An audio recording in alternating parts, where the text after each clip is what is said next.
Hello everyone. आप सभी का फिर से स्वागत है इकोनॉफ्रीक के यूट्यूब चैनल पर। आज की वीडियो में हम आज नई सीरीज स्टार्ट करने जा रहे हैं जिसमें हम टीजीटी आर्ट्स के क्वेश्चन पेपर डिस्कस करेंगे। तो आज जो हम क्वेश्चन पेपर डिस्कस करेंगे वो टीजीटी आर्ट्स का क्वेश्चन पेपर है जो कि 2020 में हुआ था और इस लेक्चर को हम एमसीक्यू के थ्रू कवर करेंगे। आपका पहला प्रश्न है the long term asset that have no physical existence but possess a great value is known as.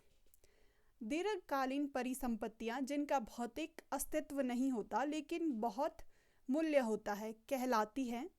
आपके ऑप्शन है करंट असेट चालू परिसंपत्तियां, फिक्स असेट स्थायी परिसंपत्तियां, टेंजिबल असेट अमूर्त परिसंपत्तियां, इन्वेस्टमेंट निवेश। तो इसका सही जवाब है इनटेंजिबल असेट। ऐसे असेट जिसको हम छू नहीं सकते, ऐसी असेट इनटेंजिबल असेट होती है जो कि हमें फ्यूचर में रिटर्न्स देती है। फॉर एग्जांपल आपने कोई बॉन्ड खरीदा है और उसका 10 साल के बाद मैच्योरिटी पीरियड है, उसका आपको वैल्यू नहीं दिखेगा लेकिन फ्यूचर में वो आपको जो उसका वैल्यू होगा उस समय वो आपको रिटर्न देगा। तो इसका सही जवाब है ऑप्शन सी। अगला प्रश्न है net profit is computed in the. शुद्ध लाभ की गणना की जाती है प्रॉफिट एंड लॉस अकाउंट लाभ हानि खाते में, balance sheet, trial balance, trading account व्यापार खाते में। तो इसका सही जवाब है प्रॉफिट एंड लॉस। तो देखिए ये तो प्रॉफिट की हम बात करेंगे तो ये P&L अकाउंट में इसकी गणना की जाती है। ये जो आपके क्वेश्चन है ये कॉमर्स से आपसे पूछे गए थे। If trial balance total do not agree the difference must be entered in. यदि कच्चा चिट्ठा का टोटल नहीं मिलता तो अंतर की प्रविष्टि की जानी चाहिए। The profit and loss account, a nominal account, capital account, suspense account. तो मान लीजिए कई बार क्या होता है कि जब फाइनली कंपनी अपना बजट बनाती है, प्रॉफिट एंड लॉस अकाउंट बनाती है, तो उसमें कुछ आइटम ऐसी होती है जिसमें मिसमैच हो जाता है। तो उस मिसमैच को किस अकाउंट में डाला जाता है लास्ट में? सस्पेंस अकाउंट में।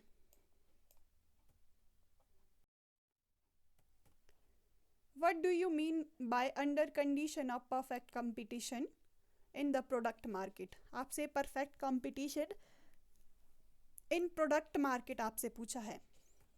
उत्पाद बाजार में पूर्ण प्रतियोगिता की निम्न स्थितियों से आप क्या समझते हैं?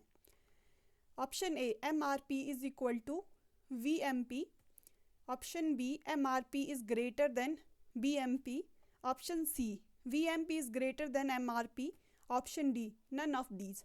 तो इसका सही जवाब है option A MRP equal to VMP। MRP होता है मार्जिनल रेवेन्यू प्रोडक्ट, सीमांत आय उत्पाद, और VMP होता है वैल्यू ऑफ मार्जिनल प्रोडक्ट, सीमांत उत्पाद का मूल्य। तो उत्पाद बाजार में या प्रोडक्ट मार्केट में अगर परफेक्ट कंपटीशन की सिचुएशन है तो इक्विलिब्रियम कहाँ अचीव होता है? ये वाली कंडीशन में जहाँ पे मार्जिनल रेवेन्यू प्रोडक्टिविटी बराबर होता है वैल्यू ऑफ मार्जिनल प्रोडक्ट के। ये आपका इकोनॉमिक्स का क्वेश्चन है। The reason for decline in child sex ratio in India. आपके ऑप्शन है भारत में बाल लिंग अनुपात में गिरावट का क्या कारण है? Option A lower fertility rate, निम्न प्रजनन दर, फीमेल फोर्टिसाइड स्त्री भ्रूण हत्या, option C incentive for boy child from government, none of these. तो इसका सही जवाब है ऑप्शन बी।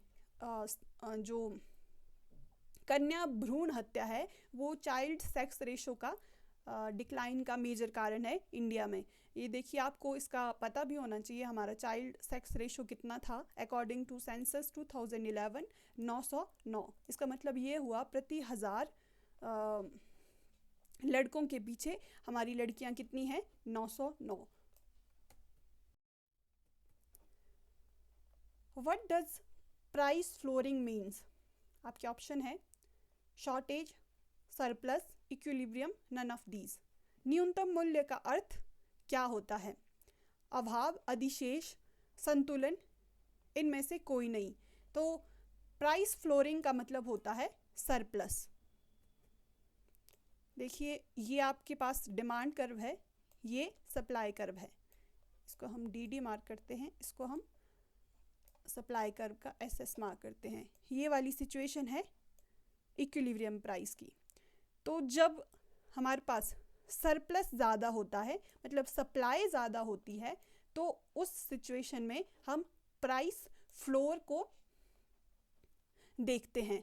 तो प्राइस फ्लोर मतलब जैसे हम अगर नॉर्मल बोलचाल की भाषा का प्रयोग करें तो फ्लोर होता है नीचे और जो सीलिंग होती है वो होती है ऊपर। लेकिन इकोनॉमिक्स में ये उल्टा चलता है, फ्लोर इकोनॉमिक्स में ऊपर होता है और जो सीलिंग होती है वो नीचे वाला एरिया होता है। The goal of a pure market economy is to meet the desire of. शुद्ध बाजार अर्थव्यवस्था का लक्ष्य किसकी ज़रूरतें पूरी करना होता है? कंज्यूमर, उपभोक्ता की, कंपनी, वर्कर कर्मचारियों की और गवर्नमेंट की।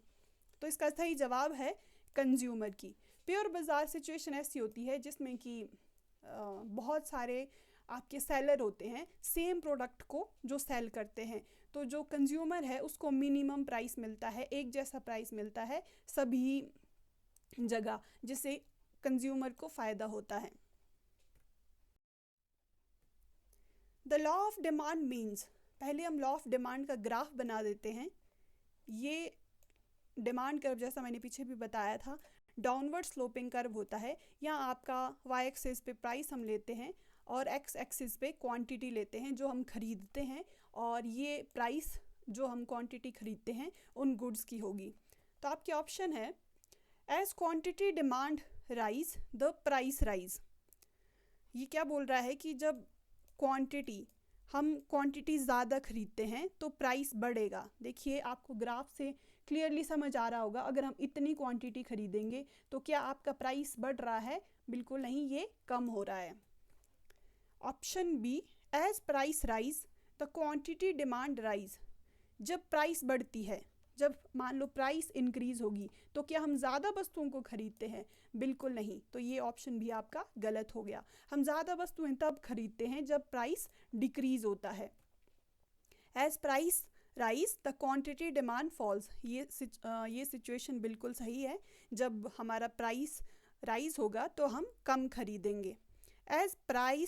As supply rise demand rise. तो ये जो लॉ ऑफ डिमांड है वो रिलेशनशिप बताता है किसमें, प्राइस और क्वांटिटी जो हम खरीदते हैं। तो इसीलिए ऑप्शन सी आपका बिल्कुल सही है। Legal service ratio is equal to, विधिक सेवा अनुपात किसके बराबर होता है? आपके ऑप्शन है CRR divided by SLR।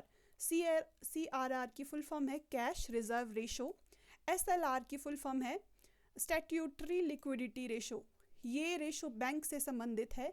Bank जो पैसा टोटल डिपॉजिट का रिजर्व बैंक या सेंट्रल बैंक के पास रखते हैं उसको बोलते हैं CRR, और बैंक जो टोटल डिपॉजिट का कुछ हिस्सा अपने पास रखते हैं ताकि जो उनके कस्टमर है अगर वो पैसा वापस लेने आ जाए तो वो उनको वापस दे सके, तो वो होता है SLR।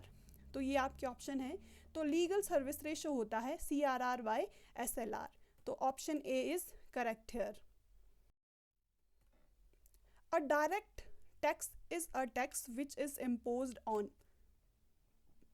प्रत्यक्ष कर वह कर है जो लगाया जाता है। कॉरपोरेशन ओनली, केवल निगमों पे, इसका मतलब निगमों से मतलब है जो बड़ी बड़ी कंपनियां होती हैं उनको हम कॉरपोरेशन बोलते हैं।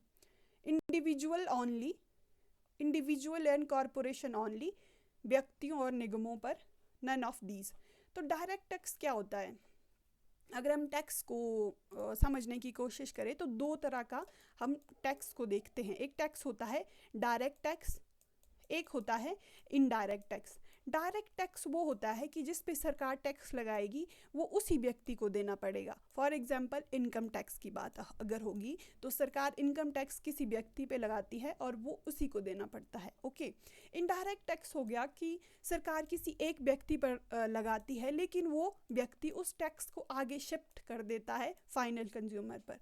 फॉर एग्जांपल सरकार ने एक मान लीजिए पेन के प्रोडक्शन पे लगाया टैक्स 10 रुपये और इसका मैन्युफैक्चरिंग कॉस्ट था 10 रुपये, तो जो प्रोड्यूसर है वो क्या करेगा, इस पेन की प्राइस रख लेगा 20 रुपये। तो इसका मतलब क्या हुआ, जो टैक्स फाइनली देगा वो देगा फाइनल कंज्यूमर जो इस पेन को खरीदेगा। तो इसको बोलते हैं हम डायरेक्ट इनडायरेक्ट टैक्स। इसको इम्पैक्ट और इंसिडेंट दो टर्म होती है इकोनॉमिक्स में।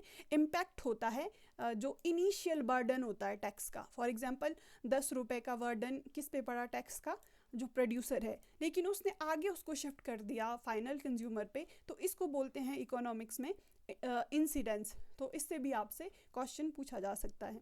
तो चलिए हम इस क्वेश्चन की अब बात करते हैं। तो जो डायरेक्ट टैक्स है वो व्यक्तियों पर भी लगाया जाता है और कंपनियों पर भी लगाया जाता है।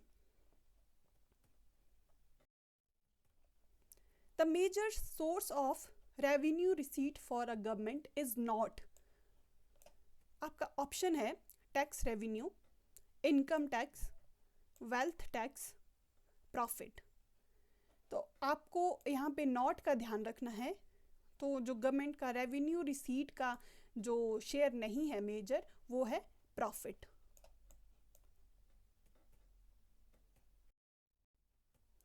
Which cost is incurred even if company is closed? Option A sunk cost, option B historical cost, option C shutdown cost, option D imputed cost। तो इसका सही जवाब है ऑप्शन सी। इसको हम फिक्स्ड कॉस्ट भी बोलते हैं, शट डाउन कॉस्ट को। ये वो कॉस्ट होती है, फॉर एग्जांपल आपने कुछ समय के लिए अपना काम बंद कर दिया, उसके बहुत से कारण हो सकते हैं, आपको नुकसान हो रहा है, मार्केट में मंदी चली है वगैरह वगैरह, ठीक है। लेकिन क्या होगा कि जहाँ पे आपने प्रोडक्शन का आपका फर्म है, उस साइट पे जो खर्चे होते हैं, कुछ खर्चे ऐसे होते हैं जिनको आप पोस्टपोन नहीं कर सकते। फॉर एग्जांपल उस साइट का आपको अगर रेंट देना पड़ेगा तो वो आपको देना ही पड़ेगा, आपको इलेक्ट्रिसिटी का बिल देना पड़ेगा, वो आपको देना ही पड़ेगा। तो इसको हम बोलते हैं शट डाउन कॉस्ट या फिर फिक्स्ड कॉस्ट। अब संक कॉस्ट क्या होती है? संक कॉस्ट वो कॉस्ट होती है जो कभी वापस नहीं मिलने वाली होती है। संक मतलब डूब गया। हिस्टोरिकल कॉस्ट जैसा कोई कॉन्सेप्ट नहीं होता। इम्प्यूटेड कॉस्ट होता है कि मान लीजिए आप अपनी फर्म में काम करते हैं, तो आपकी काम का जो मेहनताना होता है, आपका परिश्रम होता है, उसको आप नहीं जोड़ते, ठीक है, तो उसको बोलता है इम्प्यूटेड कॉस्ट। या फिर आपका जो मेंटल प्रेशर है उसका अगर हम कॉस्ट लगाएंगे तो वो आएगा हमारा इम्प्यूटेड कॉस्ट में। कौन सी लागत अनवरत होती है भले कंपनी बंद क्यों ना हो जाए? तो हमने इसका एक्सप्लेनेशन ऑलरेडी देख लिया, तो इसका सही ऑप्शन होगा option C. Toy manufacturing company use what type of costing? आपके ऑप्शन है multiple costing, process costing, unit costing, batch costing. तो इसका सही जवाब है ऑप्शन डी। इसका हिंदी में भी लगभग सेम ही प्रोनाउंसिएशन है। बैच कॉस्टिंग क्या होता है कि जब हम आइडेंटिकल मतलब सेम प्रोडक्ट का प्रोडक्शन करते हैं तो उनको बैच में बनाया जाता है, बहुत बड़े बैच में, और उसका कॉस्ट निकालने के लिए हम क्या करते हैं कि टोटल कॉस्ट को डिवाइड कर देते हैं टोटल प्रोडक्शन से, तो हमारे पास कॉस्ट आ जाता है बैच कॉस्टिंग। तो इसका सही जवाब इस तरह से ऑप्शन डी हुआ। तो टॉय मैन्युफैक्चरिंग में हम इसे फॉलो करते हैं। Which of the following is the characteristics of business? Production, exchange of sale, risk element, all of these। व्यवसाय की विशेषताएं आपको बतानी हैं, तो इसका ऑप्शन डी बिल्कुल सही है। Which of the following is not a management function? आपसे पूछा है नॉट। पेपर में आपको ये जो नॉट है ये बहुत ध्यान से देखना है। Planning, staffing, cooperating, controlling. तो इसका सही जवाब है ऑप्शन सी, कोऑपरेटिंग प्रबंधन कार्य में नहीं आता है। ये क्वेश्चन आपसे मैनेजमेंट या फिर कॉमर्स के टॉपिक से पूछे गए हैं। To have an effective delegation, it is important to have a responsibility along with authority, manpower, incentive, promotion. प्रभावी प्रत्यायोजन के लिए यह महत्वपूर्ण है कि उत्तरदायित्व होना चाहिए, अधिकार के साथ, मानव श्रम के साथ, प्रोत्साहन के साथ, संवर्धन के साथ। तो इसका सही जवाब है ऑप्शन ए, अथॉरिटी या फिर अधिकार के साथ। ये ऐसे क्वेश्चन होते हैं जिनको आप कॉमन सेंस से कर सकते हैं। विच of the following element is not a part of a communication process? आपके ऑप्शन है डिकोडिंग, कम्युनिकेशन चैनल, रिसीवर। संचार का भाग नहीं है। डिकोडिंग, संचार, चैनल, अधिग्राही। तो जो कम्युनिकेशन है वो संचार के प्रोसेस का भाग नहीं है। पहले क्या होता है, जो आप किसी को मैसेज भेजना चाहते हैं आप उसको एनकोड करते हैं, फिर आप मैसेज भेजते हैं, फिर रिसीवर उसको रिसीव करता है, फिर उसको डीकोड करता है। तो ये होता है कम्युनिकेशन का प्रोसेस। इसमें कम्युनिकेशन वर्ड जैसा कुछ भी नहीं आया, तो कम्युनिकेशन का ये पूरा पार्ट होता है, कम्युनिकेशन का ये प्रोसेस होता है और कम्युनिकेशन इसका पार्ट नहीं होता। तो इसीलिए ऑप्शन बी यहाँ पे सही है। Individual respondent, focus group and panel of respondent are primary data source, secondary data source, pointed data source, none of these. व्यक्तिगत उत्तरदाता, फोकस समूह और उत्तरदाताओं का पैनल होते हैं प्राथमिक डाटा सोर्स, द्वितीयक डाटा सोर्स, बिंदु डाटा सोर्स, इनमें से कोई नहीं। तो इसका सही जवाब है ऑप्शन ए, प्राइमरी डाटा सोर्स। तो जब हम इंडिविजुअल रिस्पोंडेंट से व्यक्तिगत तौर पर जो डाटा है वो कलेक्ट करते हैं तो उसको हम कहते हैं primary data source. For example अगर आपसे पूछे सेकेंडरी डाटा की डेफिनेशन, तो जब आप फॉर एग्जांपल पब्लिश्ड सोर्स से डाटा कलेक्ट करते हैं, चाहे वो गवर्नमेंट का सोर्स हो, प्राइवेट एजेंसी ने कोई डाटा बनाया है, तो वो होगा सेकेंडरी डाटा। तो आपसे क्वेश्चन इस तरह से पूछा जा सकता है कि प्रकाशित जो डाटा होता है वो किस तरह का डाटा सोर्स होता है, तो आपका आंसर होगा सेकेंडरी डाटा सोर्स।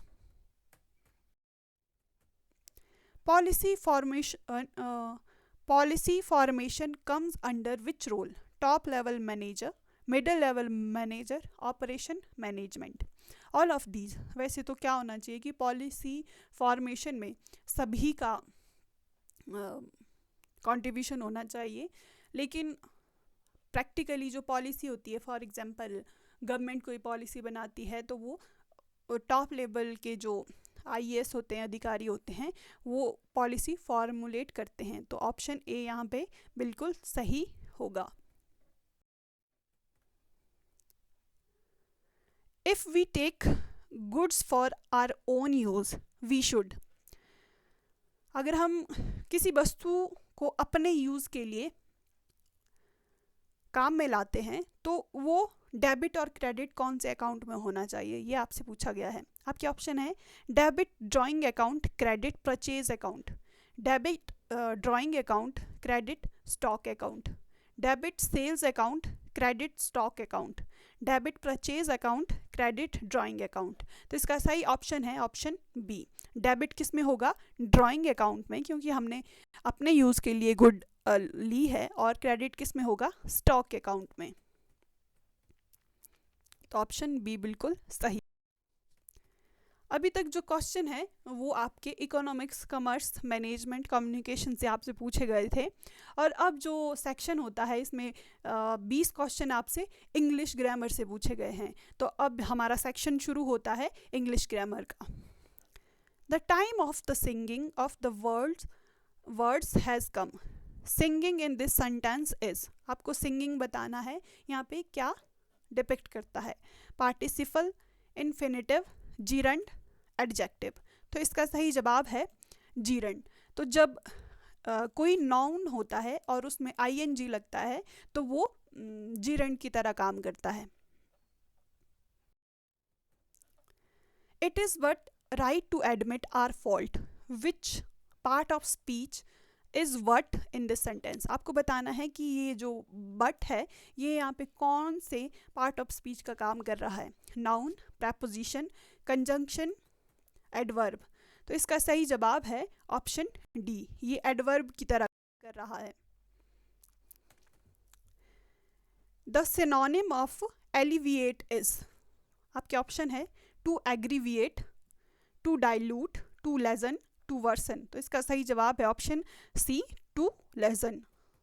एलिविएट का मतलब होता है टू रिड्यूस, ईज और lessen something, specially pain, suffering, burden और difficulty. For example, the medicine alleviated his headache. Medicine ने क्या है उसकी हेडेक को कम कर दिया। एलिविएट मतलब कम कर दिया। To lessen. The antonym of salient is, option A insignificant, option B noisy, option C super natural, option D cheap.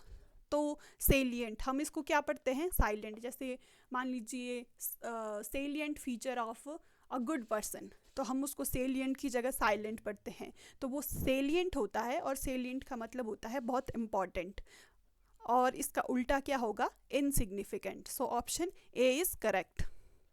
The word salient means most noticeable, important and prominent. For example, she highlighted the salient feature of a project. I called dash his residence this morning. He was still in bed. तो आपको fill in the blanks करना है। आपके option है into, at, on, for। तो इसका सही option है एट। तो जब हम किसी प्लेस की बात करते हैं तो हम एट का यूज़ करते हैं, तो इसीलिए it is correct option here. The idiom French leave means a person who does not take leave, a long leave, to take a day off and have fun, to leave without permission. इसका सही option है option D, French leave का मतलब होता है to leave without permission.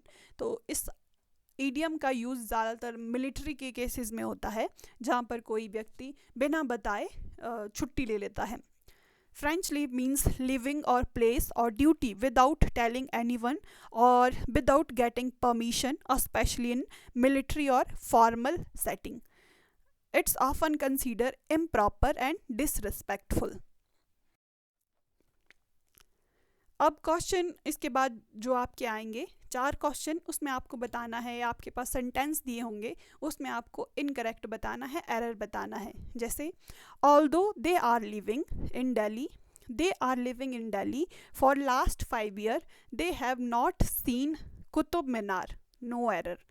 तो इसका सही ऑप्शन है, मतलब जिसमें गलती है वो है option A, although they are living. Correct form होनी चाहिए although they have been living, क्योंकि ये प्रेजेंट परफेक्ट कंटिन्यूस है, तो उसमें हम हैव बीन का यूज़ करते हैं। वो अभी भी दिल्ली में रह रहे हैं, इसीलिए आर की जगह हैव बीन होगा। United States and its ally were carrying out their anti-Afghan activities in direct violation of UN Charter। तो आपको इसमें बताना है कि कौन सा ऑप्शन गलत है। तो इसका सही ऑप्शन होगा ऑप्शन ए। इसमें क्योंकि यूनाइटेड स्टेट एक प्रॉपर नाउन है, तो इसमें द लगेगा आगे, द यूनाइटेड स्टेट। तो option A is correct here. ये मैंने एक्सप्लेनेशन आपको कर दी।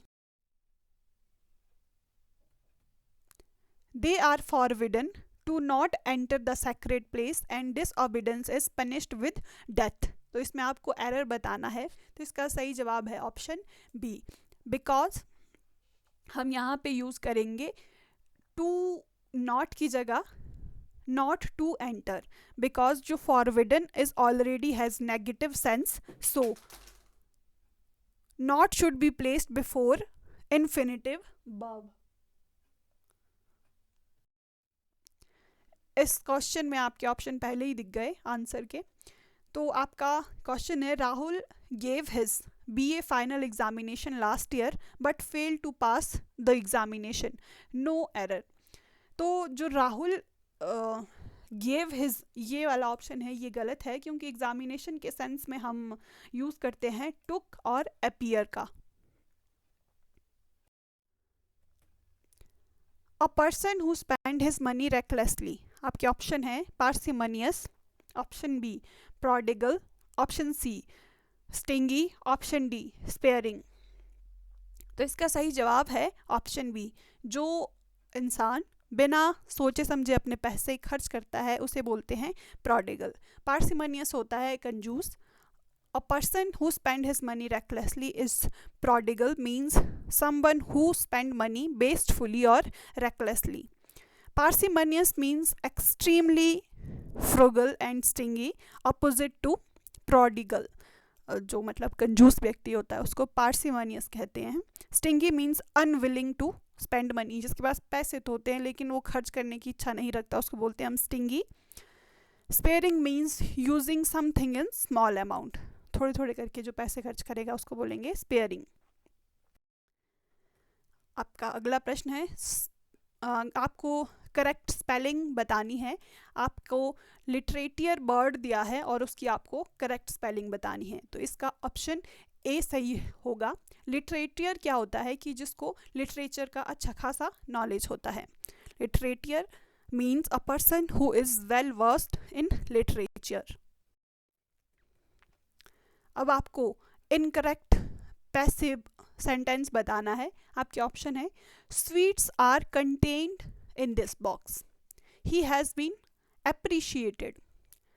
Option C, temple are thronged by devotees across India.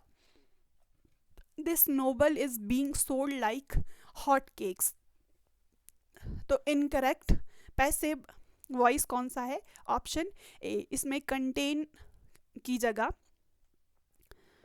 Contain लगेगा, मतलब ईडी नहीं लगेगा, इसको हम एक्टिव वॉइस में यूज़ करते हैं.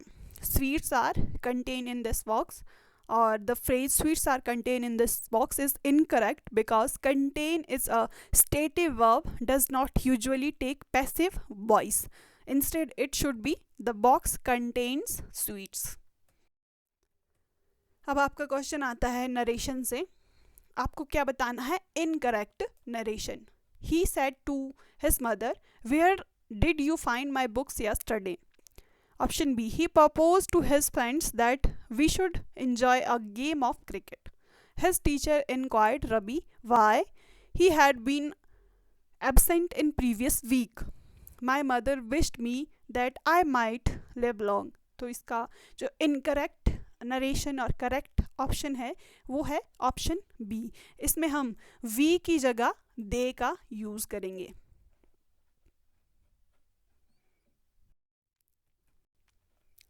अब आपको करेक्ट सेंटेंस बताना है. Gandhi was so compassionate that he could not hurt anybody. Will you lend me any money? Good night, I am please to meet you. He is too obedient not to carry out your orders. तो इसमें जो correct sentence है वो है option ए.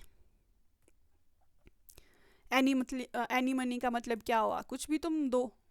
और जो good night है वो हम यूज़ करते हैं जब सब कुछ हमें ख़त्म करना हो अपना कन्वर्सेशन, ना कि जब हम ये I am please to meet you हम जनरली गुड नाइट के समय यूज़ नहीं करते.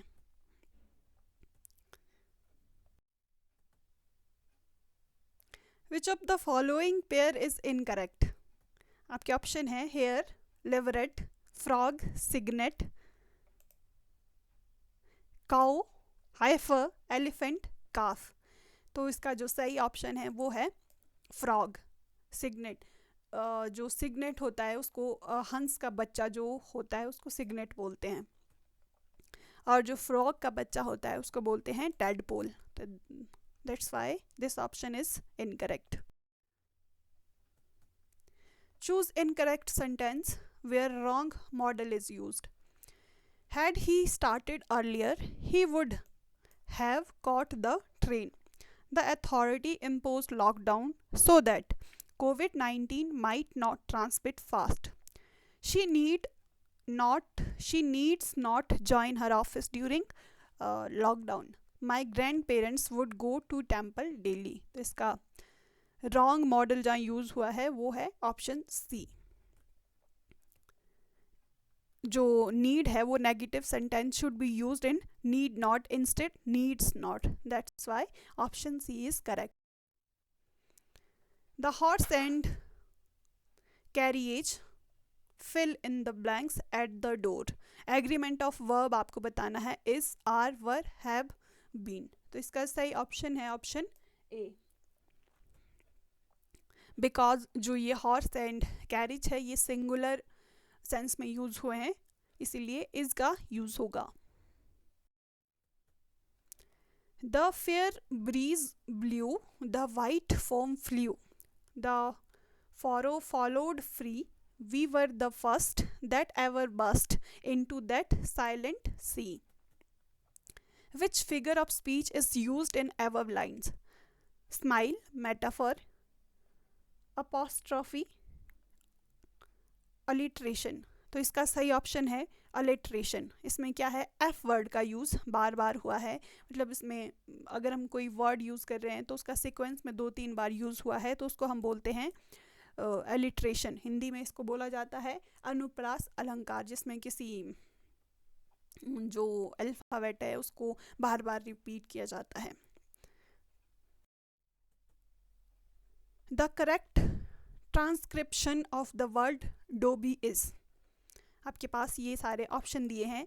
इसको हम जो है इंग्लिश में फोनेटिक ट्रांसक्रिप्शन कहते हैं कि इसके हिसाब से जो वर्ड्स है उनका प्रोनाउंसिएशन डिसाइड होता है. तो आपको बताना है कि डोबी का फोनेटिक ट्रांसक्रिप्शन क्या है.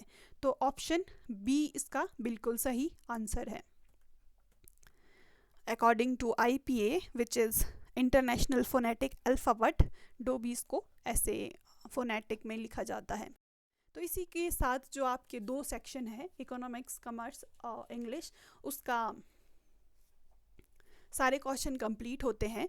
और अगर आपको इस तरह की वीडियो और चाहिए तो प्लीज़ आप कमेंट सेक्शन में बताएं, क्योंकि इस तरह का कंटेंट बनाने के लिए काफ़ी टाइम लगता है. अगर आपको ये यूज़फुल लग रहा है तभी मैं इसको कंटिन्यू करूँगी, और आपको पसंद आता है तो ज़रूर इसे आप दूसरों के साथ भी शेयर करें. जो नेक्स्ट सेक्शन है फॉर एग्जांपल हिंदी का, उसको हमने ऑलरेडी बना दिया है, तो मैं इसको कंटिन्यू तभी करूँगी अगर आप कमेंट सेक्शन में बताएंगे आपको ये लेक्चर कैसा लगा. तो थैंक्स फॉर वॉचिंग.